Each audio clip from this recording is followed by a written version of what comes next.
Greetings from the NBEX. Good things grow here. Here's our very own Nick Story.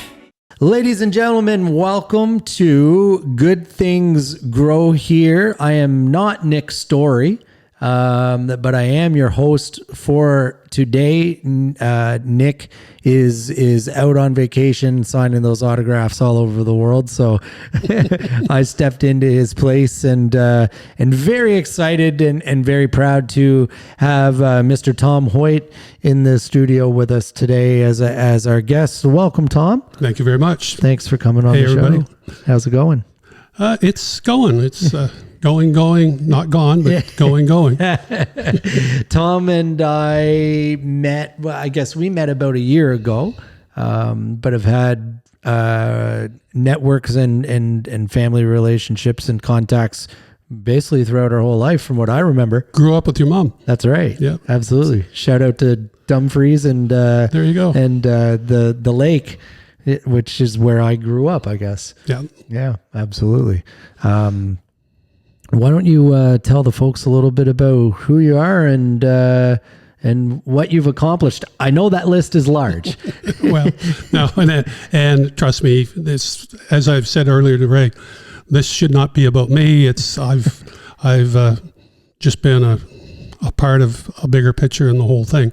So just a poor farm boy from Prince William, and like next to neighboring Dumfries. There you go. So, Well, and you've had, for the folks that don't know, I know the country music community, specifically in Atlantic Canada and beyond, would recognize the name and the face. But for those outside of that realm, your influence on the country music market has gone far and beyond and started quite some time ago, right up until most recently, being throwing the last show for the Country Music Showcase over at the Playhouse, where you received a nice little honor, I believe. yeah, that was very humbling, to be honest with you.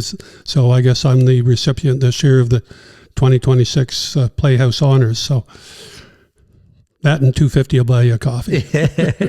Now, with that, now I know the wall is there. So, is this something? What was involved in that award? You obviously got the mention on stage the night of. It was a total surprise. Tim Yerkes kind of hijacked me.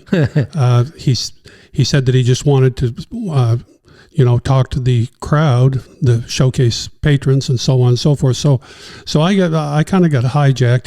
He said, "I want you side stage, and I want you to listen to every word." And then that's when he said that I would be the recipient 2026 of Playhouse Honors. And again, I'm very seldom stuck for words, but I was a little bit that night. So it's a huge honor. I don't know as though I even deserve it, but Well, there I am. you look at the resume, and there's a lot on here. You definitely do deserve it, and a shout out, because the showcase ran for quite some time. Yeah, it's real quickly. The showcase, as it is, started in 74 years ago.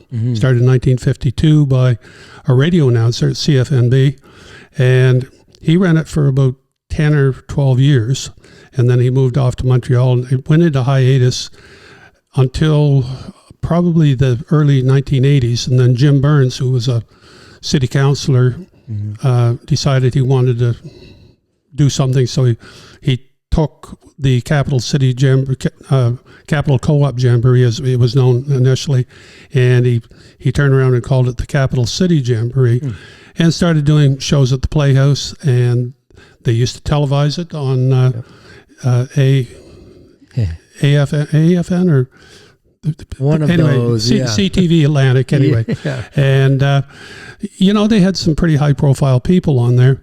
Then in 1988, Jim decided to create a non-profit organization, and that's when he incorporated the New Brunswick Country Showcase. Jim ran it for another 4 years. Then Kevin Nielsen, he asked him to step in and be producer, right. And Kevin, I guess, kind of signed my services up. So I worked with Kevin for about 4 years, and then he stepped aside, and I guess I for lack of better terms, got stuck with it. Yeah. And that's when you say you got signed up. So your first impact on that showcase came in the format of you were an artist, or were you a producer, or? No, I was a gopher. Okay. That was my first job. Literally gopher. I had to go and bring the artists side stage so that they didn't get lost. I often tell people that the showcase was very fortunate in the fact that I'm not a very talented musician. So my ego didn't get in the way of doing the showcase and making it more about the artist than anything else. That's what it's all about. It's showcasing local talent, giving them a big stage behind a professional band, and everybody wanted to be on that stage. And that is so key, what you just said, local stage, giving our local artists an opportunity and a spotlight, because I've always said it, there's an incredible amount of talent on the East Coast of Canada. There's an incredible amount of talent in the city of Fredericton and its outskirts, as well as every city in New Brunswick.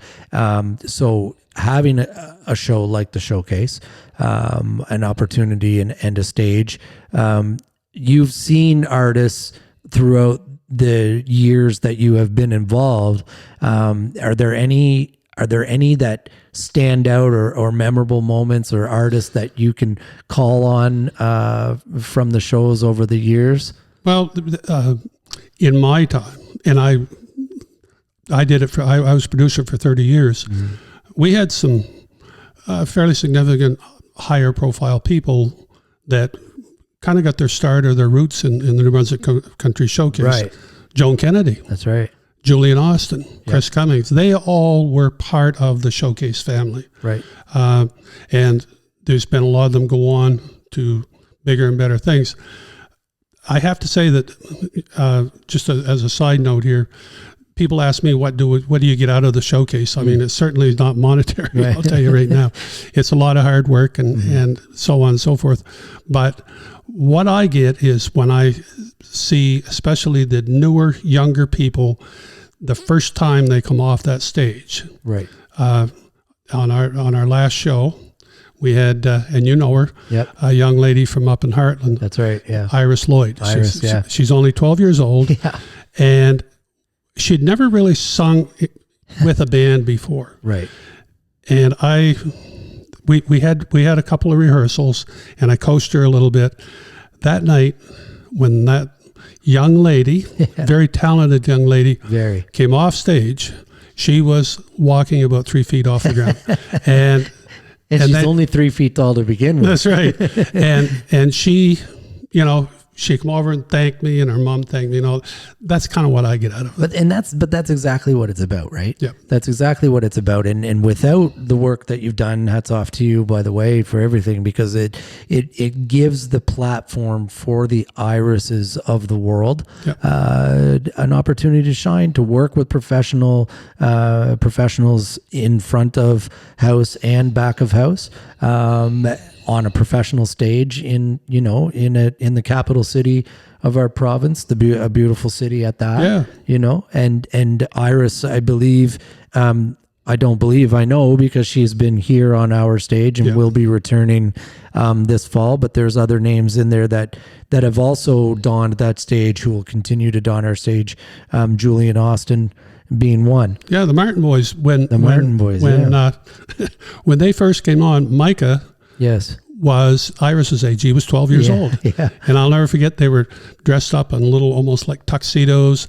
And he did a song that we recorded stuff back then, not to the caliber that we've done in the last 3 or 4 years, but he did Tennessee Whiskey. Yeah. And I put it on YouTube. Yeah. And it went viral. Yeah. Yeah. And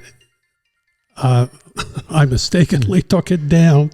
Yeah. But it was almost 1 million views. Wow. Now I understand that they're back up close to $1 million. Yeah, views. I mean, their social media game has definitely changed as their audience has grown, and they've grown, and they're, you know, the boys are doing phenomenal work, and yet another testament to the skills, the depth of talent that we have right in our own backyard. Yeah, which is incredible to watch. Yeah, and it's, you know, the New Brunswick Country Showcase was very unique in the fact that every show was totally different. Mm-hmm. We had different artists, and a lot of times we had different genres of music. We would have traditional older country music. We'd have newer country music. We even had my favorite show was the 60s old rock and roll, the doo-wop stuff. That's right. So that was a lot of fun. There was a lot of entertainment and individuals that got involved in, like, One Great Big Happy Family. Mm-hmm. Almost everybody that was in my time, who was a member, became a member. They got a certificate and whatnot. And we've got over 200 artists in our stable that we could call upon. That's incredible. So it was pretty cool. And beyond the work and the sweat equity that you've put into the showcase, when you're not wearing that hat, I know you're no stranger to our grounds, to our buildings and to our facilities and our operations. You know, what beyond the stage, what are some other stuff that, you know, that makes you tick, keeps you going, things that you have your hands in that folks might not know about? Well, I don't know. It's like stepping back from the showcase has been a gigantic step for me. Right. A huge amount of time goes into that. Like, to produce a 2-hour show takes literally weeks of planning, all this sort of stuff. There's only one other guy that really knows what I've done with this, and it's the guy that's actually filming. It's Trevor Jones. That's right. And Trevor's been, you know, shoulder to shoulder with me throughout a lot of this, and he used the word. He said exhausting, and we have to do a lot of sacrifice. Yeah, because there's times when you really didn't plan on being there. I know there's times that Trevor hasn't been 100% health-wise and whatnot, but he's still stood in there. Yeah. And same with myself. So I think that, you know, that in itself is one of the big reasons why I've had to draw a line in the sand after 30 years. And for sure. Yeah. And people have asked me, will there be life after the showcase? Mm-hmm. Hopefully. Yeah. Will it carry on right now? It's very iffy right now. I've had 2 or 3 people interested in talking, but once they get to the point where they see the sacrifice that goes into it, right? Those are pretty hard decisions. Yeah, absolutely. And you took the words right out of my mouth, because that was one of the questions I wanted to know is, you know, do you see life for the show afterward, and if there were any front runners or people of interest? So it's good to hear that there's some interested parties still at the table. Yeah. A lot of times what happens, like, everything has a shelf life, and a lot of times what happens is something will, and this has happened with the entity of the New Brunswick Country Showcase, Capital City Jamboree, whatever. Sometimes it just stops, goes into hiatus for a few years, and then somebody will come along with the energy to revive it or something like it. Right. As time has gone on, everything changes. When I first got involved with the New Brunswick Country Showcase, I mean, it wasn't very well organized. I mean, it was the artist showed up the day of. We rehearsed best way we could, and we threw a show together that night, and it was a glorified talent show. As time went on, we felt we wanted to up the bar a little bit, make it a much more professional show. Right. And as we got further and further along, all of a sudden people were saying we were rivaling the Grand Ole Opry and this sort of thing. That was the type of that's what we were working towards. Yeah, and connected to and referenced on, which is huge because the Grand Ole Opry, and Raymond Theater and some of the likes, like those are, that again, I believe is a testament to hard work paying off, sweat equity paying off, and having that inventory of artists to pull from on a local stage. Because to my knowledge, and I don't have a lot of knowledge about the showcase over the history, but you're not pulling acts from big cities and bringing them in. This is local homegrown music at its core, which is the most impressive part to me. That's right. And like touring artists, they do the same thing day after day after day, and it gets very, very polished and all the rest of it. Each show that we did, once the show's done, when the curtains come down, you crumble that up, throw it away, and you start all over again. That's right, yeah. So, but to your question, I think there's opportunity in the greater capital city area here. Yeah. Fredericton is a very smart city. Yes. It's a very clean city. A lot of people love the city the way, all that it has to offer. Mm-hmm. And I feel personally that we collectively, between the Performing Arts Center, NBEX, all the rest, we have all these things, and if everybody kind of collectively pulls in the same direction, we just can't be beat. Absolutely. So I think I see there's all kinds of opportunity here if some people want to get involved, and again, that word sacrifice a little bit, but for the greater good.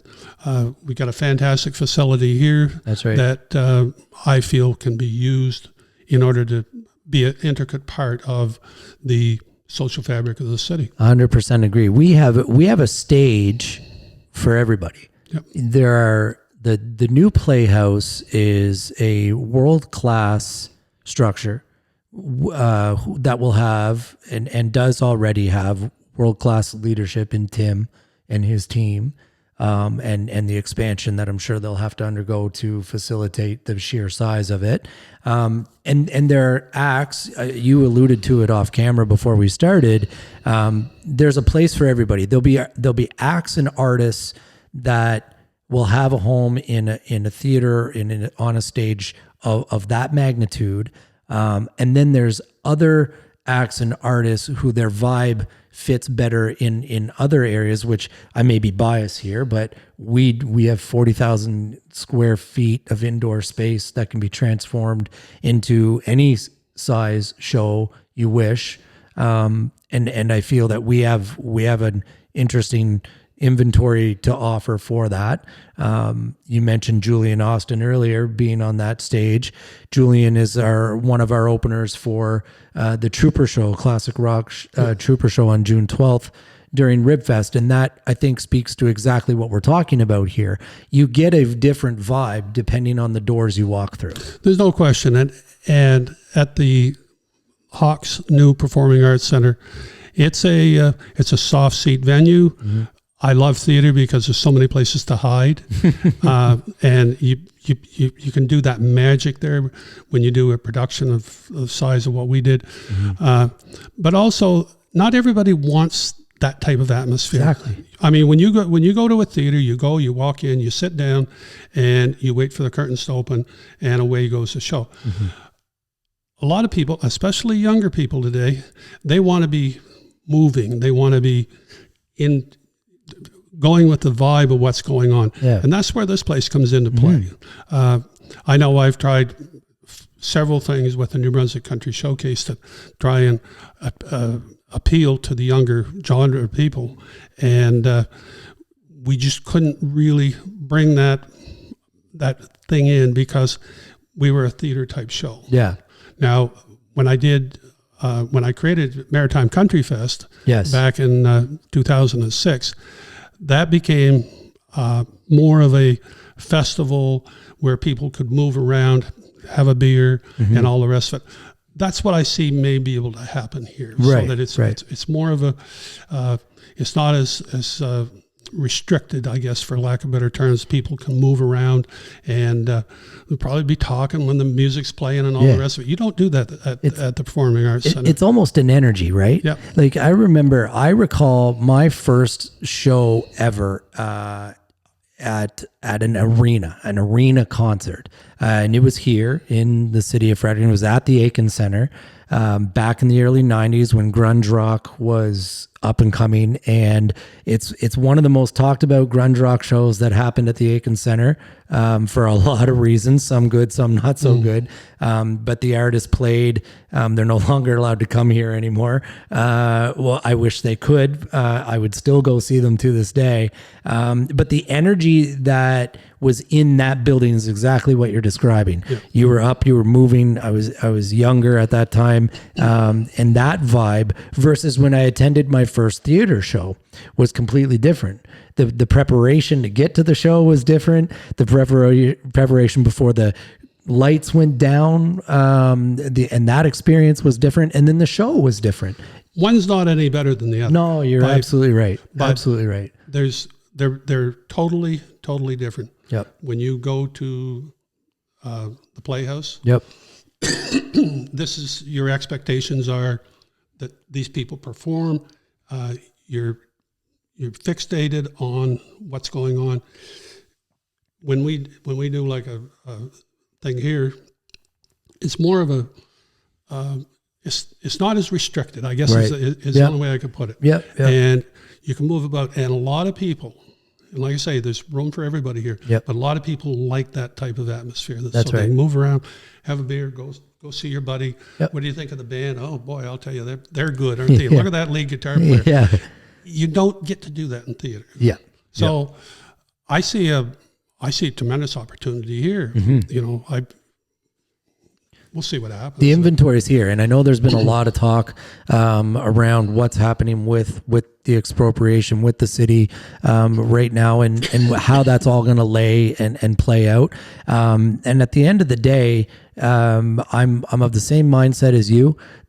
There is a tremendous opportunity for this organization, not just on the music side of things, but everything that we do, to continue to create memories.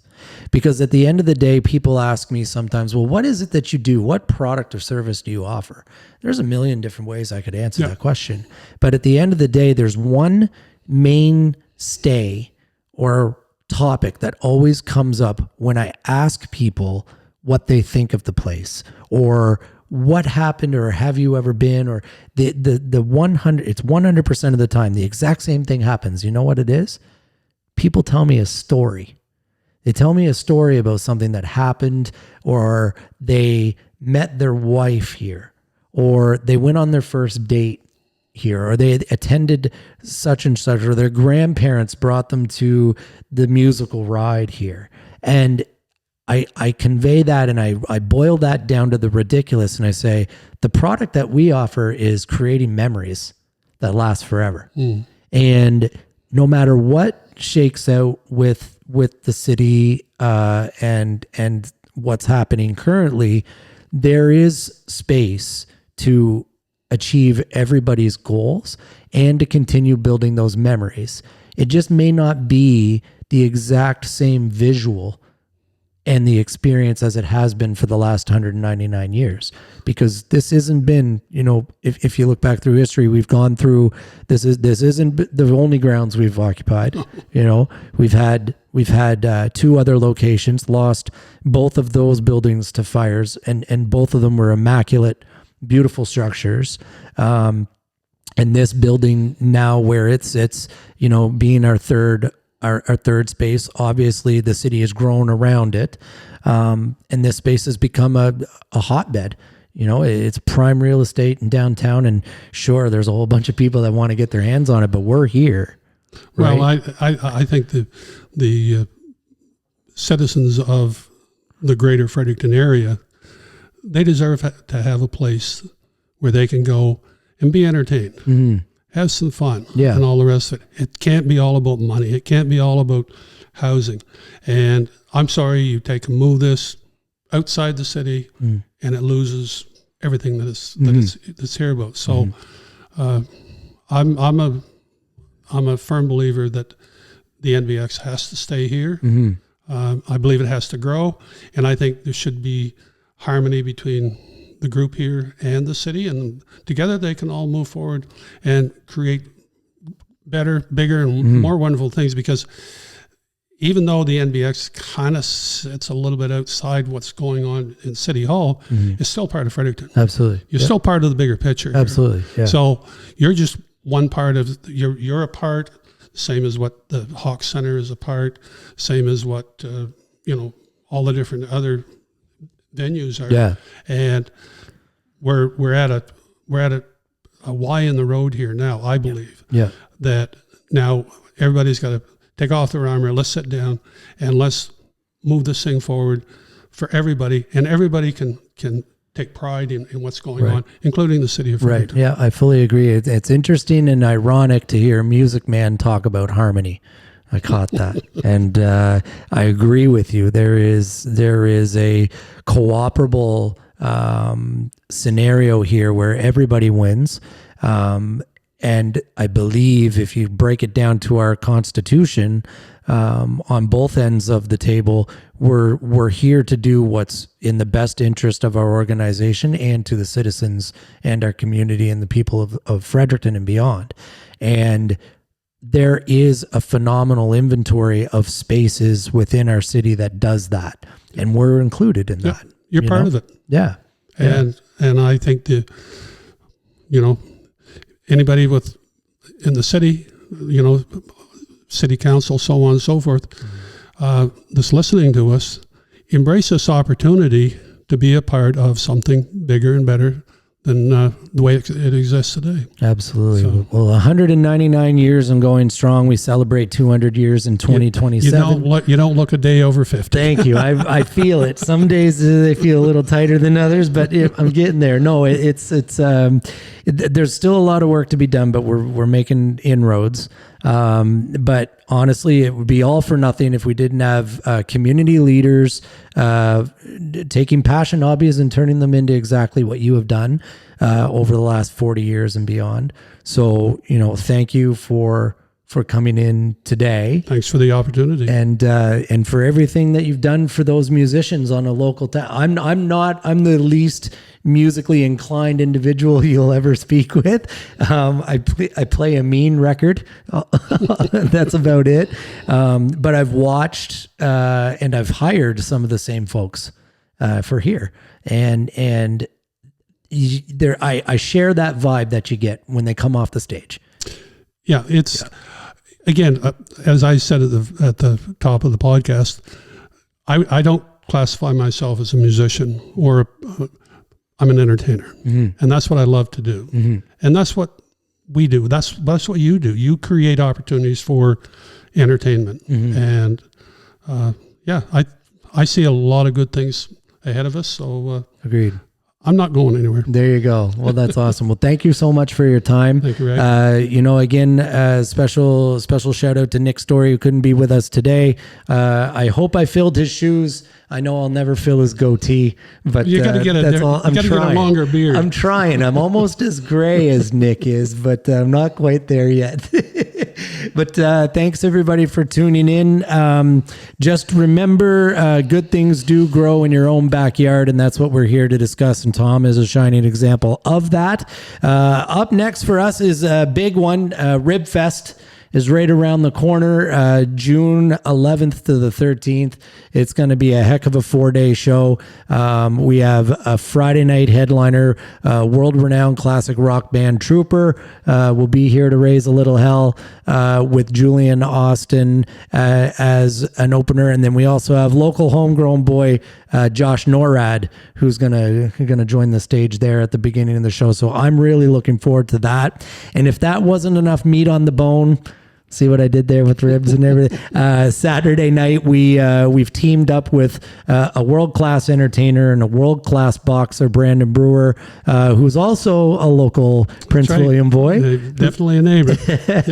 Yeah. And Brandon is going to be what we've just learned is going to be his last promoted fight in the city of Fredericton. Wow. So he's said that he's not done boxing. but it looks like it might be the end of shows that he's promoting in the city of Fredericton. So if you have any appetite whatsoever to come out and support good things that grow right here, straight out of Prince William and Dumfries, New Brunswick, from all three of us, Brandon Brewer included, thank you so much for watching, and stay tuned. We got more coming up after this. Thanks for watching. Lots of great